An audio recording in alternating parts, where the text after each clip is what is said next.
Gracias por acompañarnos una vez más en nuestras conversaciones sobre el libro 10 años, 10 desafíos de nuestra oficina que hicimos cuando cumplimos una década de existencia como firma de abogados. Hoy día nos va a acompañar Carlos Peña, quien no necesita mucha presentación, es el rector de la Universidad Diego Portales, conocido articulista en medios, siempre está presente en la prensa con sus opiniones sobre lo que está ocurriendo en Chile.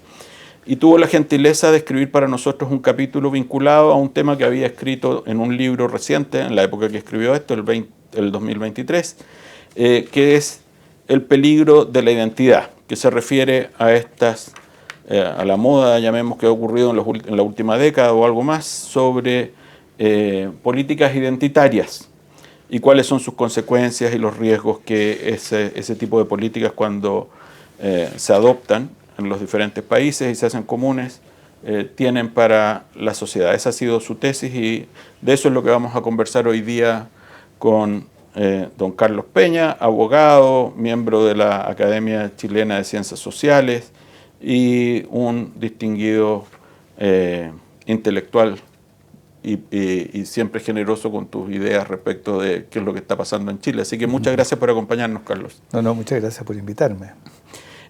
Partamos con lo que tú dices al principio aquí, y para todo el mundo. Pongamos unos ejemplos de qué es lo que son estas dos maneras de concebir la vida social y qué es lo que ha ido surgiendo como este identitarismo, podríamos decir, esta moda de las políticas identitarias. Claro, lo que ha ocurrido, digámoslo así, es que aparentemente, desde fines del siglo XX en adelante, comenzó a expandirse la idea, que ustedes seguramente conversaron con Ernesto Tone, de la globalización. Así es.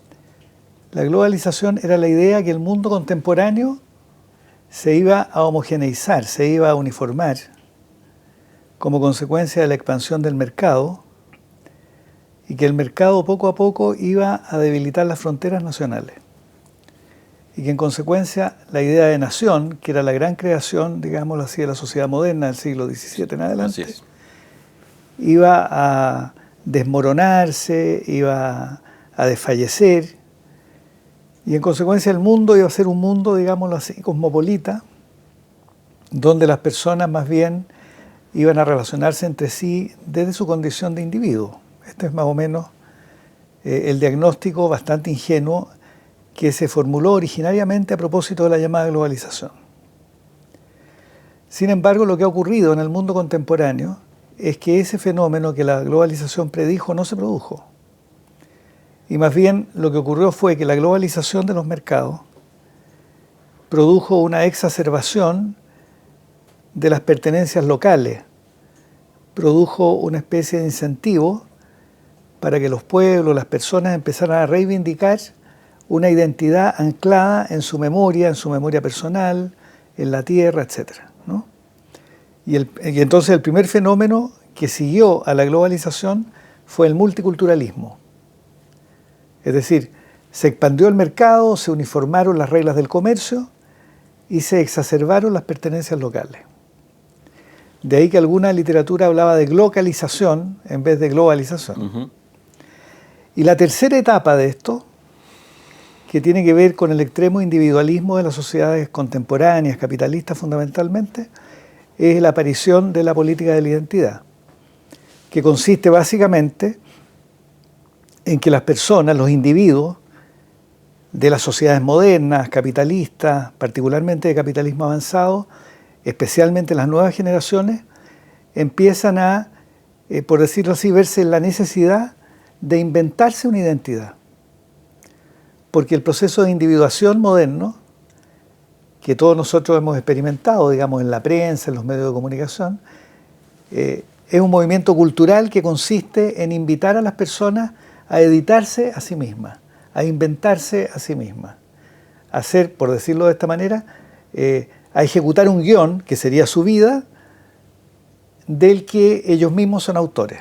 Entonces, esto de ser autor y guionista de la propia vida es lo que llamaríamos individuación, que es uno de los fenómenos más frecuentes de la sociedad contemporánea. Pero la individuación produce el problema de una extrema soledad, de un extremo aislamiento.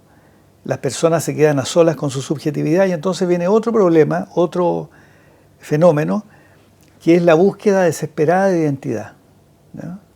De una identidad que, a diferencia de lo que ocurre en las sociedades tradicionales, no se vive como recibida, sino de una identidad que se elige, ¿no? Entonces las personas empiezan a elegir su identidad.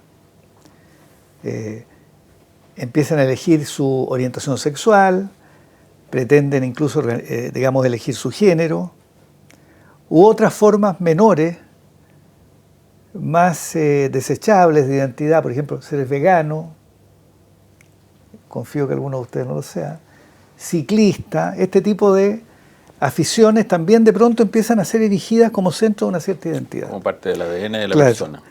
Entonces el problema que esto produce es que cada uno de estos grupos que eligen una cierta forma identitaria empiezan a elaborar una cierta visión del mundo y de los demás que rompe el universalismo contemporáneo. Entonces los problemas ya no atingen a la condición humana, no son problemas comunes a los seres humanos, sino que son problemas comunes a las mujeres, a los mapuches, a los ciclistas, a los veganos, es decir, a las múltiples identidades que brotan en la vida social. Y las causas de los males son que existen hombres.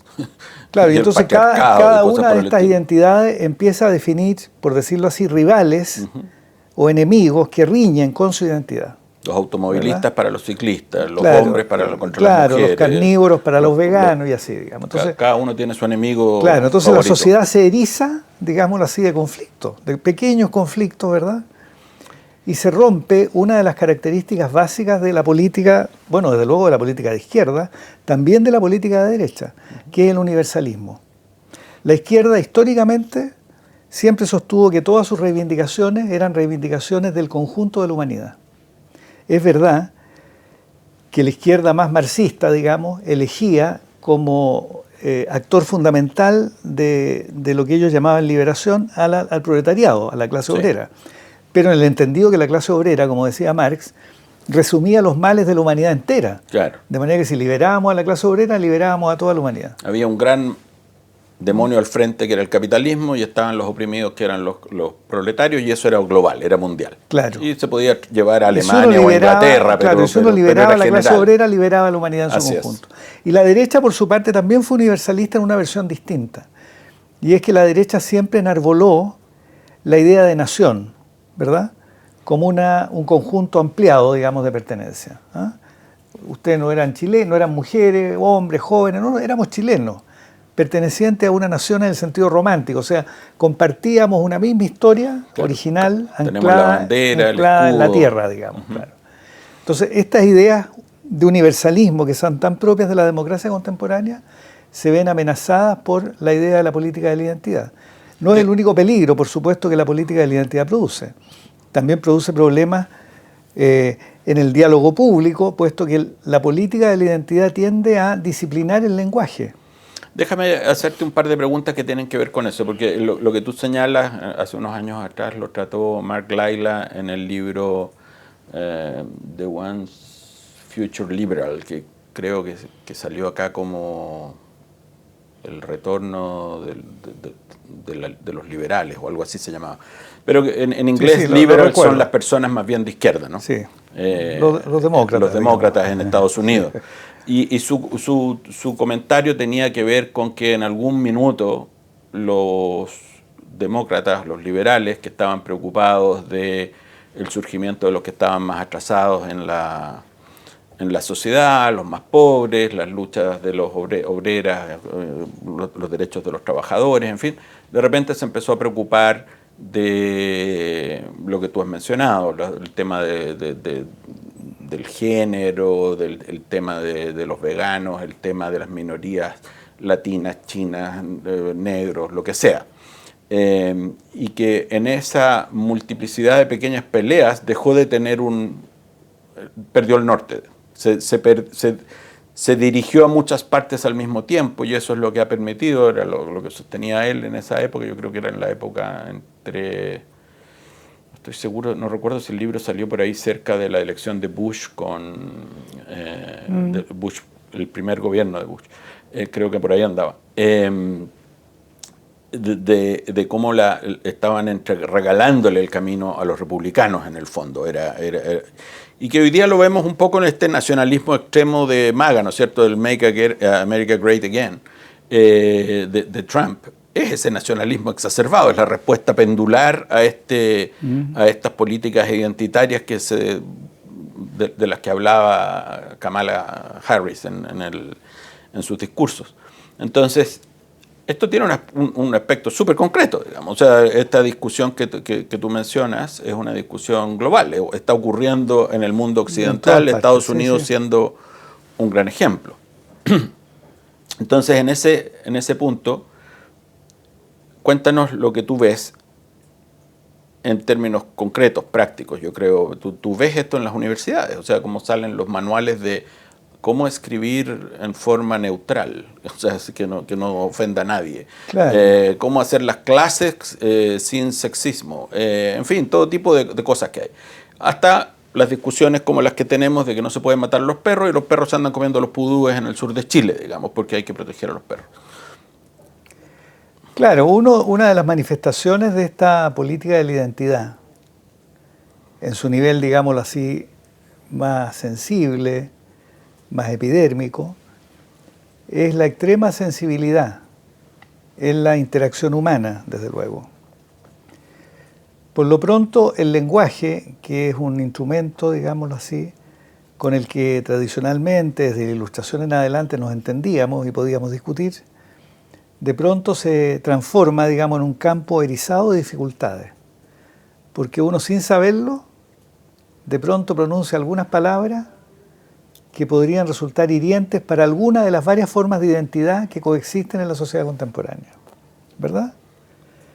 Por ejemplo, usar el genérico masculino puede resultar ofensivo para las mujeres. Qué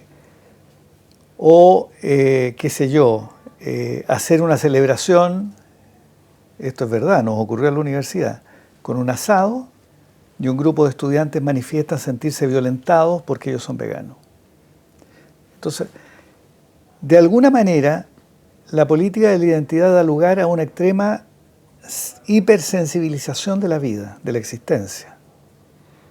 Hay como un deterioro de la tolerancia, ¿o no? Claro, que cada persona va rodeada, digámoslo así, de un conjunto de símbolos y de características que se confunden con la identidad autoatribuida, y entonces cualquier cosa que en la interacción descrea, ironice o critique alguna de las características que forman parte de mi identidad son vistas como una agresión. Y esto ha conducido entonces a una ampliación del concepto de violencia, ¿verdad? Hoy día llamamos violencia no solo a lo que históricamente llamamos violencia, que era la agresión física, la coacción directa sobre el cuerpo de alguien, sino que hoy día es violencia, se asemeja, digámoslo así, a un puñetazo, a una patada, digamos, se asemeja una expresión que puede ser desdorosa, juzgada desde el punto de vista de la identidad. Entonces, el problema que esto está produciendo es que hablar, de pronto, se traduce en un quehacer laberíntico, en que uno empieza a hablar, pero tiene que andar esquivando, digámoslo así, las diversas identidades que están en la audiencia a fin de no lesionar a ninguna. Todo esto, por supuesto, en el caso de la universidad, lesiona el ideal universitario, que es el ideal del diálogo racional sin cortapisas, digamos, ¿no? Pero las universidades, efectivamente, aunque yo veo algo de retirada hoy día, las universidades en Estados Unidos es un gran tema, le están cortando los fondos por no hacerlo, si no lo hacen rápido. Claro, las universidades han estado en general, digamos, no digo capturadas, pero invadidas de manera muy importante por este tipo de sensibilidades, ¿eh?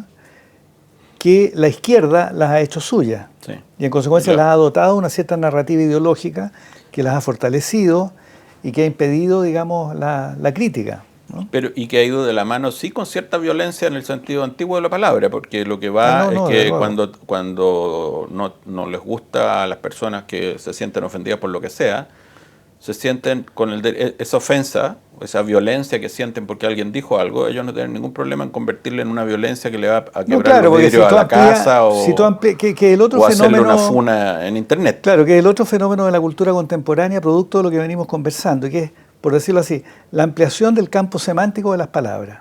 ¿Me entiendes? Violencia ya no es solamente el puñetazo, la agresión, la coacción física sobre el cuerpo del otro, sino cualquier expresión, incluso simbólica, que pueda ser estimada como agresiva, como irritante, ¿verdad? Como irónica, digamos, de la identidad de otro. Y entonces la violencia es tanto la violencia física como la violencia verbal. De manera que vivimos sin darnos cuenta en un campo de batalla, ¿no? Y el otro fenómeno, la otra ampliación del campo semántico, es la ampliación del campo semántico de la salud mental, ¿verdad? Históricamente, los problemas de salud mental son las psicopatologías, digamos, sí. Qué sé yo, las neurosis, la psicosis, este tipo de cosas, o la depresión. Hoy día, en el campo semántico de la salud mental, y esto lo vemos en las universidades también, y yo lo he discutido con los estudiantes, experiencias habituales de la condición humana, la frustración, la tristeza, el fracaso momentáneo, ¿verdad? El desdén que alguien le hizo a uno, que provoca tristeza, provoca aislamiento, son vistos como problemas de salud mental y se espera entonces alguna tecnología psicológica, psiquiátrica o lo que fuera que la resuelva. Ese es un problema, creo yo, realmente muy severo. Lo que yo he experimentado, voy a poner dos ejemplos cortos nomás. Uno, en mi propia facultad, bueno, que también es la tuya. Hace unos años atrás, yo creo el 2019, debe haber sido justo antes de la pandemia, un profesor que es bastante de derecha, que siempre manifiesta sus opiniones mandando correos o cosas por el estilo, estaba haciendo su clase cuando una serie de alumnos entraron y le impidieron continuar con la clase. Y se produjo todo un debate en ese minuto, pero básicamente tú te encontrabas con alumnos de derecho en una universidad que impiden hacer clases a un profesor. Entonces, es como es la antípoda de lo que es una escuela o debiera ser una escuela de derecho, porque no estaban de acuerdo con lo que este profesor manifestaba públicamente con sus ideas. Entonces le dijeron que era un facho, que era un, qué sé yo, lo que sea que le decían. Y lo funaron, y poco menos que querían que lo echaran de la escuela. Eso era lo que se buscaba. Entonces, y lo que a mí me sorprendió fueron dos cosas. Uno, la intensidad de esta furia, de esta violencia que rompía lo más básico de lo que es una escuela, una universidad, y en particular una escuela de derecho, que de lo que se trata es de cómo controlamos las furias, ¿no es cierto? La bestialidad, la reacción espontánea, y la conducimos hacia canales racionales que solucionen los conflictos de un modo que es útil a la sociedad. Y esto era exactamente lo contrario. El otro ejemplo me pasó hace muy poco, a propósito de las declaraciones que hizo Evelyn Matei sobre el golpe de Estado. En un chat con unos amigos, algunos bastante de derecha, en que decían que efectivamente había habido una guerra civil a la época del golpe. Y yo les decía que me parecía que no, porque decía, bueno, pongámonos de acuerdo qué significa guerra civil en ese caso, porque yo entiendo guerra civil una situación como la que se vivía en Colombia, con la FARC, partes beligerantes, armadas, con control de territorio, ejército contra grupos equivalentes. Yo no recuerdo nada de algo parecido en Chile, a Colombia, digamos, o a España en el 36. Entonces le decía, porque si es que guerra civil uno lo entiende eso no hubo acá. Si tú dices que lo que hubo aquí es guerra civil, entonces hay que inventar otra palabra para la Revolución Española, porque son especies distintas nomás. Entonces cuando pasa con violencia, algo parecido. Si violencia es que yo me como un asado, entonces tenemos que buscar otra palabra para aquella en la que te agarro a palos, digamos, porque cuesta encontrar un conjunto en que esos dos sean elementos comunes. A uno se le ocurre que sea un conjunto vacío el que los contiene a los dos. Entonces, ¿cómo se hace para conducir esas conversaciones hoy día? Porque en un caso son estudiantes de Derecho de la Universidad de Chile, gente que está en la élite intelectual de la juventud de esa generación en este país. Son todos gente que sacó 700 y tantos puntos para arriba en estas pruebas de admisión. En el otro, un grupo de profesionales, universitarios, con experiencia de todo tipo, y tienes estas dificultades de comunicación. ¿Cómo se maneja eso hoy día? Este es un desafío para las universidades, para la sociedad en su conjunto. Bueno, yo creo que las universidades son las que tienen ahí el papel fundamental, ¿eh? Porque las universidades, digamos lo que hoy día llamamos universidad, es una institución que apareció, digamos, tal cual hoy día la conocemos. Con el nombre de universidad ha habido instituciones del siglo VIII en adelante, digamos. Pero lo que hoy día llamamos universidad es la universidad moderna, la universidad que aparece en los albores del siglo XIX. La Universidad de París, la Universidad de Berlín. Y siempre la universidad se ha reivindicado a sí misma hasta ahora, y yo espero que esto siga siendo así, como la única institución de la sociedad moderna que hace del cultivo de la racionalidad su quehacer más propio. ¿Ya? O sea, lo propio de la universidad no es formar profesionales, no es hacer investigación tecnológica, no. Es cultivar, entrenar a las nuevas generaciones en el cultivo del valor de la racionalidad. ¿Ya? Entonces, las universidades frente a esto tienen una tarea fundamental, que es reivindicar ese quehacer como el quehacer central que justifica su vocación y su existencia. Y yo temo que hoy día muchas universidades hayan olvidado esto. Y estamos plagados de universidades que creen que su quehacer consiste en investigar, producir papers por papers indexados, digamos, o en promover causas minoritarias, ¿verdad? O en plegarse a las políticas sociales del gobierno, abandonando el quehacer fundamental, el único que hace digna a la universidad, que es el cultivo de la racionalidad. Entonces las universidades tienen que persistir con empeño y hacer frente, digamos, a todas las actitudes, conductas, protestas, digamos, que se nieguen a aceptar esto. La universidad es el lugar de la racionalidad y esa, creo yo, es una característica constitutiva del quehacer universitario que no puede abdicarse, que no puede abandonarse, así haya actos violentos que pretendan hacerlo, ¿no? En eso, el segundo elemento que se me olvidó mencionar a propósito del caso del profesor que lo funaron y todo eso, la segunda parte que me sorprendió, además de esta violencia de alumnos, como decía, que están en las antípodas de lo que debería ser el derecho, es la soledad en la que quedó este profesor. Todos se quedaron callados. Nadie salió a defender lo que tú acabas de decir, que la escuela, la Facultad de Derecho, es el lugar donde uno va y defiende racionalmente ideas y presenta sus tesis y se discutirán y habrá análisis empírico para ver si tienen razón o no, y de cada cierto tiempo se caerán cuando aparezcan otras mejores. Prácticamente no hubo defensa de este profesor por un buen rato. Yo escribí una carta a la comunidad en ese minuto, me acuerdo, era el 18 de septiembre, por ahí, y defendiéndolo. Yo no comparto sus ideas, pero como decían en la Revolución Francesa, sí te defiendo tu derecho a decirlas, digamos. O sea, creo que eso es lo esencial. Y luego de eso como que se produjo una calma, vino el 18, la gente se le olvidó. Pero yo encontré muy indicativo, muy decidor del estado de la facultad en ese minuto, que tanto el alumnado por un lado tuviera, y estoy seguro que no eran todos los alumnos, eran unos pocos probablemente los violentistas, como el alumnado en general se quedó callado, no hubo un movimiento de alumnos que salieran a defender la libertad académica, pero los profesores también se quedaron callados. No es que hubo una docena de cartas o de una manifestación de los profesores apoyando a este profesor que había sido funado, prácticamente todo el mundo se quedó callado.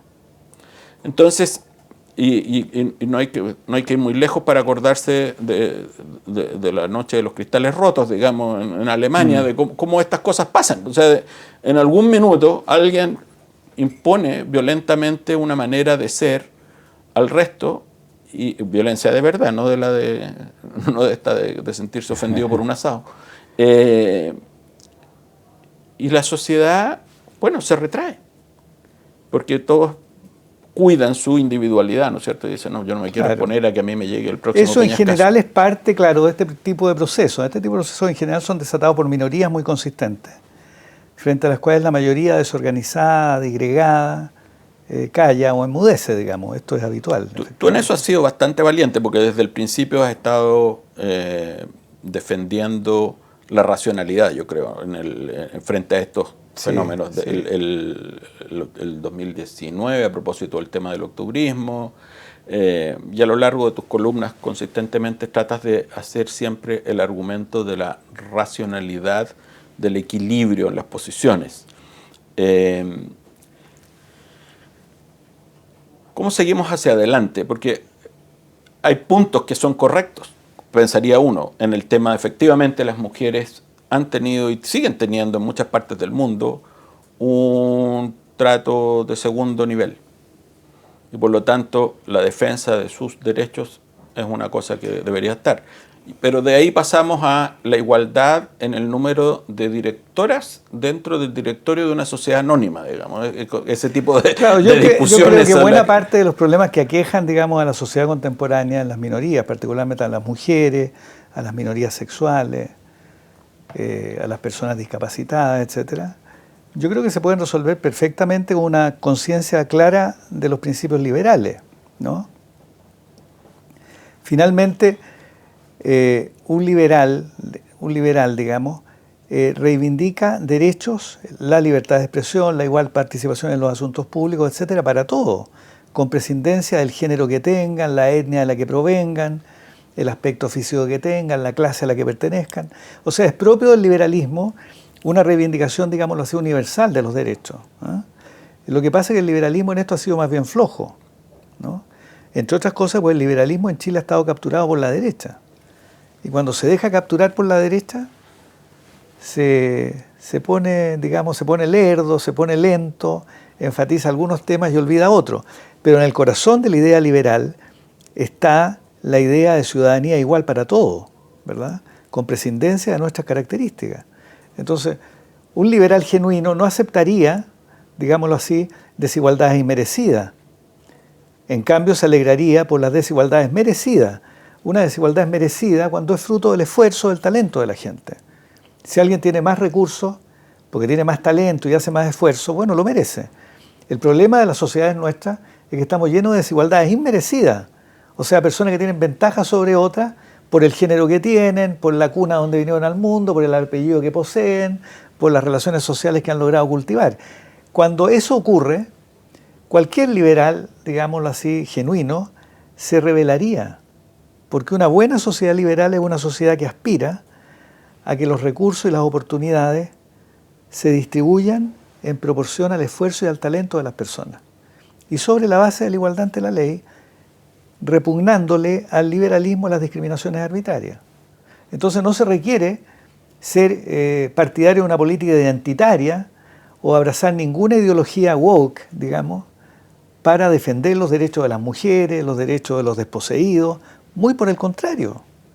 Los grandes avances de los que hoy día disfrutamos, los derechos humanos, el Estado de Derecho, el voto de las mujeres, las políticas de igualdad para los discapacitados, los desfavorecidos por el azar natural, etcétera, bueno, se deben al avance del liberalismo, no se deben a las políticas identitarias, para nada, ¿no? Sí, para ir concluyendo nuestra conversación, si tenemos que enfrentar los próximos 10 años, como era el título de nuestro libro, sí, ¿cuál crees tú que debiera ser el foco de los liberales de verdad en este sentido? Y cómo hacemos para rescatar que puedan salir, hablar y sentirse apoyados, que no están solos en esta moda, digamos, de las identidades? Mira, tú has sido bastante valiente, pero estás muchas veces solo, hay poca gente que sabe. Yo creo que el liberalismo, digamos, en el sentido clásico de la expresión, el liberalismo más, digámoslo así, más contemporáneo, tiene 3 tareas por delante, ¿eh? Una es afirmar, digámoslo así, los principios normativos del liberalismo, es decir, igualdad entre todos e igualdad real entre todos, no solo igualdad formal, no solo igualdad retórica, igualdad real. Y en consecuencia estar dispuestos a remover todos los obstáculos que impiden esa igualdad ante la ley. Emparejar la cancha. Claro. Allí donde el género, donde la etnia, donde la cuna, digamos, entorpezca esta igualdad, hay que removerlas evidentemente. O sea, se requieren políticas de igualdad, ¿ya? Entonces hay una afirmación normativa de la igualdad. Pero por otra parte, y al mismo tiempo, me parece a mí, hay que reconocer que para que la libertad florezca, se requieren ciertas condiciones sociales que los liberales a veces han dejado de lado. Se requiere orden, se requiere un Estado en forma, un Estado fuerte, se requiere, digámoslo así, que va a cumplir las normas, ¿sí? Prácticas educacionales, digamos, que orienten normativamente a las nuevas generaciones. O sea, la libertad no es una cosa que se tiene espontáneamente. La libertad es una cosa que florece en algunos tipos de sociedades y en otros no florece. Entonces, ¿cuáles son las condiciones sociales que hacen posible una sociedad libre? Yo creo que es una tarea que el liberalismo tiene pendiente de pensar. Porque hasta ahora el liberalismo lo que ha hecho, más bien, es simplemente enfatizar la necesidad de libertades, pero sin detenerse a pensar que las libertades Son el no resultado son de un fruto proceso. espontáneo, son un resultado de ciertas condiciones sociales. El orden, un mínimo de acceso a bienes primarios básicos, un mínimo de igualdad, todo eso es lo que hace posible la libertad, ¿no? Y la tercera tarea, diría yo, es que los liberales tienen que aprender que una sociedad no funciona sin minorías de excelencia, ¿me entiendes? ¿No? O sea, sin grupos, digámoslo así, pequeños grupos cultos, con sentido del deber, que intervengan en los debates públicos y que quieran tener la razón. Pero hoy día estamos llenos de gente que no le importa nada, digamos. Quieren ser populares, no quieren tener la razón. Sí. ¿Verdad? Se requieren minorías que quieran tener la razón, minorías con sentido del deber. Ahora, tener la razón, la palabra razón va de la mano con racionalidad. O sea, eso supone educar la condición.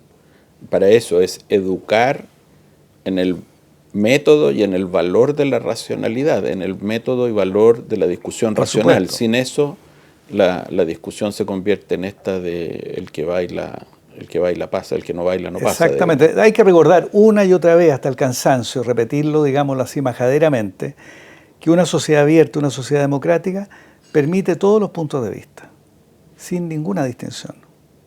Desde los que nos parecen más absurdos, más ridículos, más estrambóticos, tienen un lugar en el debate democrático.